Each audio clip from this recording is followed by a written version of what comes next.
Oh, Joe Biden, he's such a good man, and he'll only take fucking audiences from people who are sympathetic to his cause. Because, do you think, okay, yeah, he went to Chicago today, and he just, I don't know, spewed his fucking shit, had his Build Back Better sign in the background, and nobody asked him any tough questions, and even if they did, they just hurry up and shuffle him off stage before he could make too much of an asshole out of himself, but not quick enough so that he wouldn't just whisper into the microphone.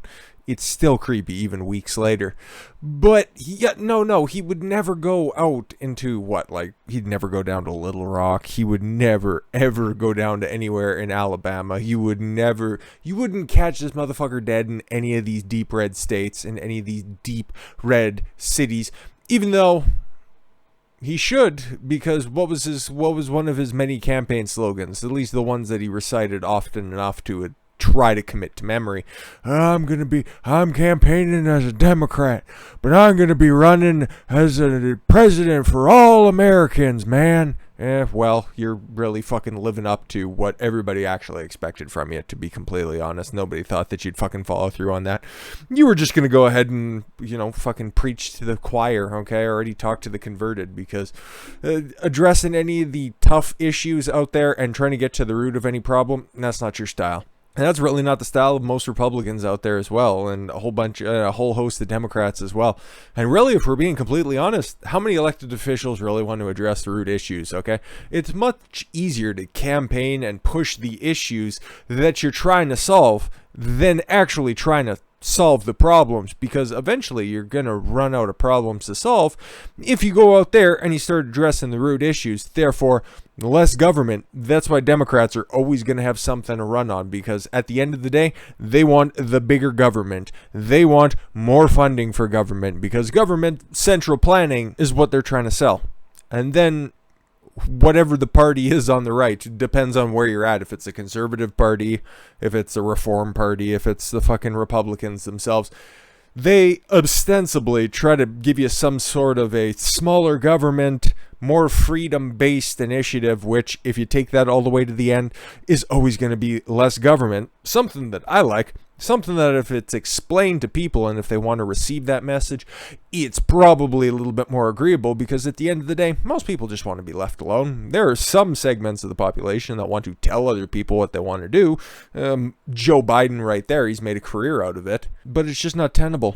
It's just not tenable, because these people aren't talented enough to either work in the public sector, not charismatic to do anything to get themselves on television the only way that they can, as if they're an elected official, or they're just not skilled enough to hold any public position, and they're just so goddamn scared of punching a clock and doing a 9 to 5 that they'd never want to return back to the public sphere. So that's why we're in the situation that we are. That's why I'm always an advocate for term limits. Give these motherfuckers an opportunity to, better society, do something that's best for all people, and just put a time limit on that, and then just keep cycling in new blood and new ideas, okay? But that's not what we get. Instead, we get a fucking 50-plus year person who's going to be in public office, saying he's going to be the change that we've all been waiting for, and just offer more free money because, what's that old Winston Churchill quote? Trying to tax your way into prosperity is like trying to stand into a bucket, or standing in a bucket and then try to pull yourself up by the handle. It just doesn't work. It doesn't work. It's never worked, but by God, we haven't tried it since we started to build back better. So maybe Joe Biden, because he's just so goddamn popular, he's got all of the solutions. And we should just listen to what he said when he was in Chicago today. And in fact, what he didn't say as well. Biden hits Illinois, touts preschool, Pell Grants, productivity, and push for American Families Plan. Cool. Vowing to truly deal everybody in this time. President Joe Biden on Wednesday used his first visit to Illinois since winning the White House to argue that he needs to pass a package of proposals focused on education and child care to truly win the 21st century. I don't know why he has such a vested interest in something he's only going to be a part of for the next couple of years. And once again lead the world to truly build an economy from the bottom up and the middle out. Say more buzzwords, Joe. To truly deal everybody in this time We need to invest in our people. You people. You know the ones. In a visit a little over 3 hours, Biden waded into the far northwest suburban Trump country, an area won by his Republican predecessors but represented by Democrats in Congress. Oh yeah, there you go. Yeah, real deep ruby red fucking district. And it's in Illinois at the end of the day. All you have to do is just campaign in Chicago proper and you fucking win the state. State level electoral college. President promoted Pell Grants and preschool, met with local college students and greeted by friendly Democrats and razzed by Republican demonstrators. We'll get to that because it's always hilarious. Absent from his public remarks were any mention of Chicago police officers and 2 federal agents shot in the South Side hours before he landed at O'Hare Airport. Yeah, right, because what does he say at the top there? Oh yeah, it's all about American families, not keeping them safe, just indoctrinating them in those fucking abominations known as the public school system, placating those corrupt teachers unions that just want to work their critical race theory into everything. Oh no, it's not taught in K-12. Yeah, not that explicitly. You're just preying on the idea that there's some fucking rubes out there, just like how they use cancel culture to just describe anything whenever somebody loses a job. Oh, it's cancel culture. No, you have to be specific and correct with your terminology. Shades of it are being taught, okay? Revisionist history is being taught. Maybe not explicitly critical race theory, but everything that builds up in order to create CRT, your intersectionality, your neo-Marxism, your other collectivist tautologies, they are all what makes CRT. And that what has been taught in the public school system for a long goddamn time. And we'll be touching on that in a later segment, but whenever I have the opportunity to shit on the public school system, it's always fun. But anyways, back to Shithead's visit. In a written statement, the White House Press Secretary Jen Psaki, is it Psaki? I like to say Pisaki because it analogizes what I think her head is filled with. Said during a meeting on the tarmac with Mayor Lori Lightfoot, oh cool. He's not looking directly at Lori in that picture you can see there because he's like, oh, what's the help doing greeting me? Are you here to take me to the real mayor? But here was the White House's statement. President Biden expressed his personal support for the 2 ATF officials and the Chicago police who were shot earlier today, but he couldn't be asked to, talk about it. Cool. Truly a president for all Americans. Biden also chatted with Cook County Board President Tony Preckwinkle on the airport tarmac. Okay. Suburban Crystal Lake, a bevy of Illinois Democrats, including Governor J.B. Pritzker. What a cunt that guy is. U.S. Senators Dick Durbin and Tammy Duckworth, both are Democrats, and U.S. Representative Lauren Underwood were also on hand to greet Biden at McHenry County College, a community college where the president promoted his American Families Indoctrination Plan. Also turning out were hundreds of Trump supporters because 74 million people can't be wrong. I'm a big fan of the second from the right, and her Beijing Biden sign is just perfect. Make China great again? Seems to be what he's doing. It's just weird, right? Because nobody likes Trump, right? And his support is waning, and he's just somebody who incites violence and insurrection, not somebody who actually brings people together. Anyways, but yeah, no, during his entire press conference, and even though, he's there to promote one of his fucking big old spending policies, if you're in Chicago or you're in the greater Chicago area, what is the big problem? Okay, what is the overarching narrative when it comes to Chicago? It is no longer a safe place, and there is no covering it up at this point. Hundreds of people over the course of a few weeks get shot. Attempted murders happen all the fucking time. Wouldn't you think the guy who's supposed to be out there, oh, I'm going to protect you all, it's going to be a return to normalcy, wouldn't you think he'd touch on that? Wouldn't you think somebody in that fucking press corps would at least ask the question, okay, what's happening in Chicago and what are your thoughts? No, none of it. Nothing. President Joe Biden was greeted by Chicago Mayor Lori Lightfoot Wednesday.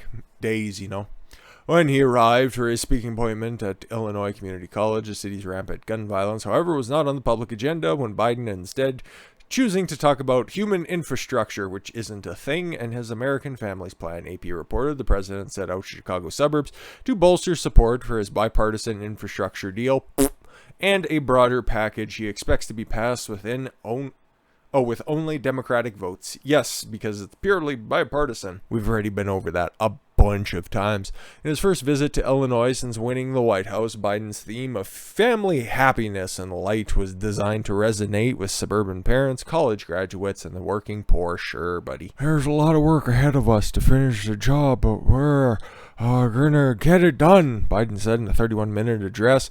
He self-deprecatingly suggested it was less than entertaining, but important. Did he ask anybody to just stand up and clap, you stupid bastards? Oh no, there weren't any military members in the crowd.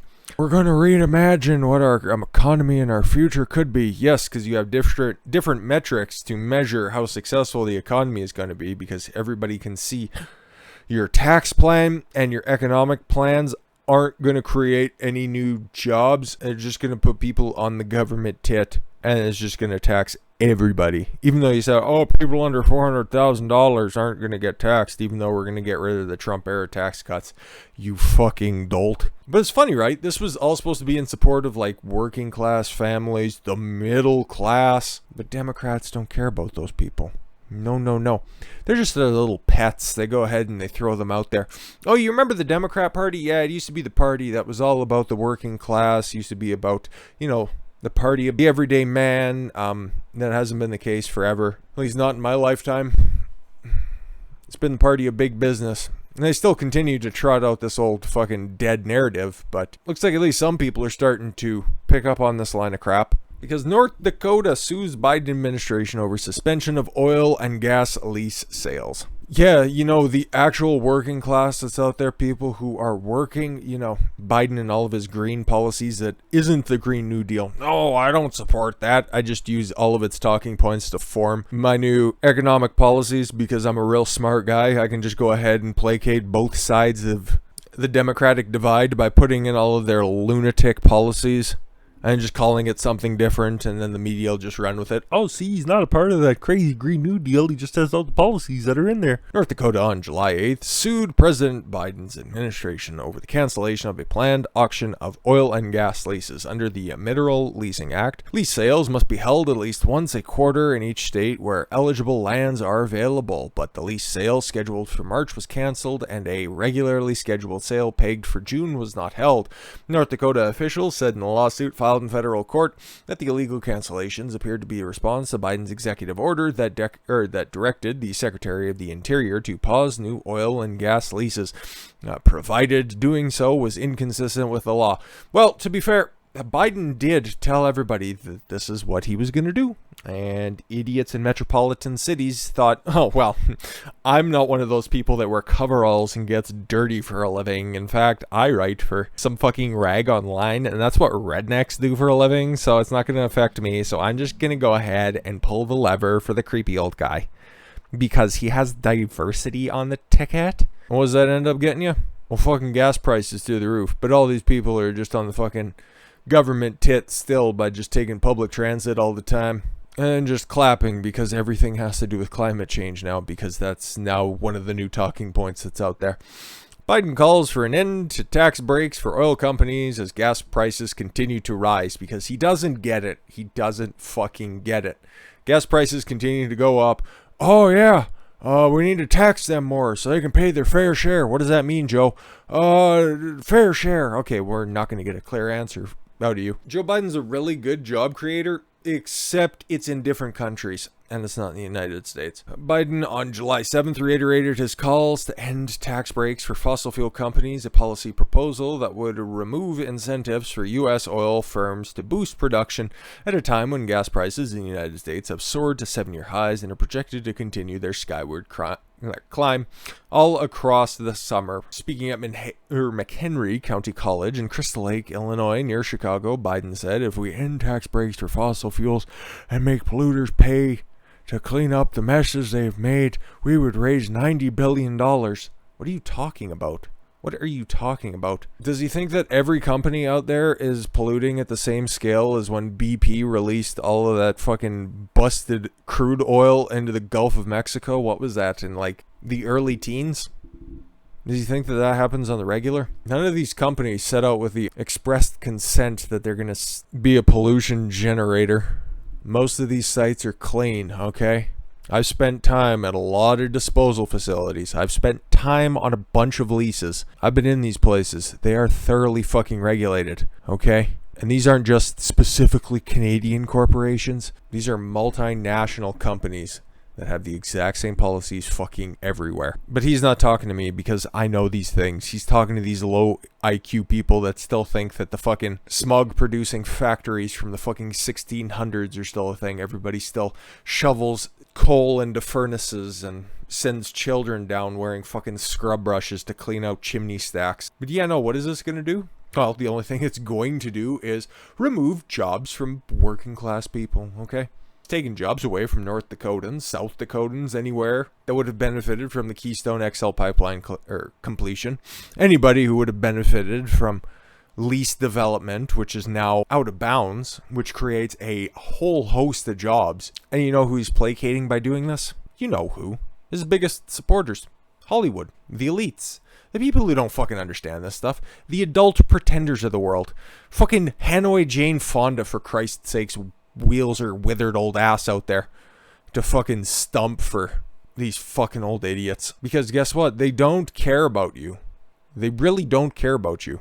They tell you every single time that they have a new project out there, if you didn't vote the right way, don't buy my stuff. It's not made for you. And then as soon as everything fails, oh, why didn't you come see this? And it's white men, or it's insert demographic you wish to slander here as a reason why your shit fucking activist project failed. A day after the American Automobile Association released a report indicating gas prices have risen 40% since the beginning of the year, celebrities joined Democrat donors and climate activists urging President Biden to slash an oil pipeline that would distribute 760,000 barrels per day, because they think everybody can make money by just being a talking head on fucking cable news networks.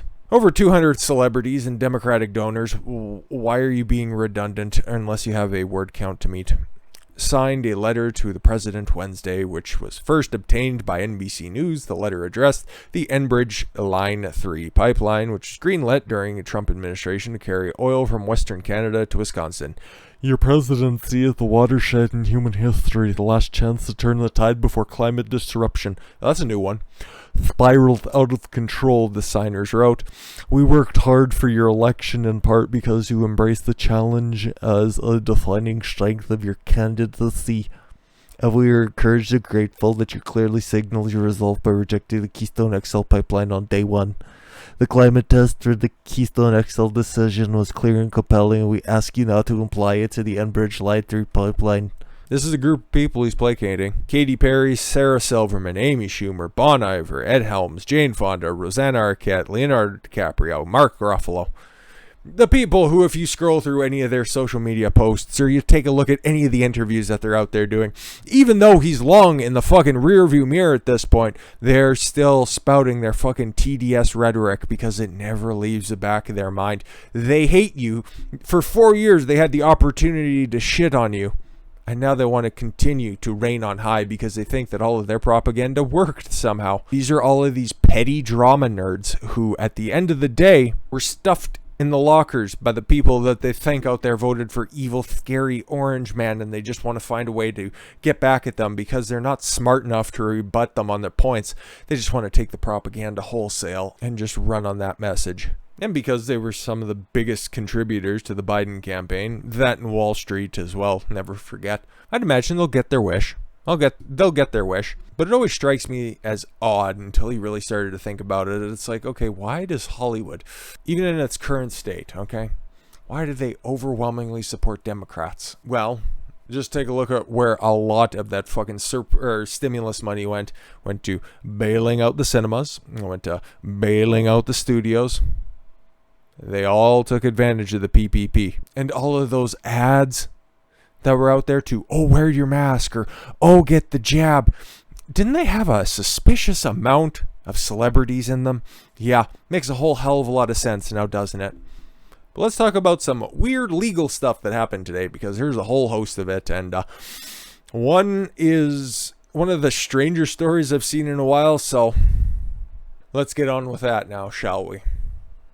Thank you all very much for the gift of your time. I've been Don Consuelo. I want you to follow your gut and get after it. Catch y'all later.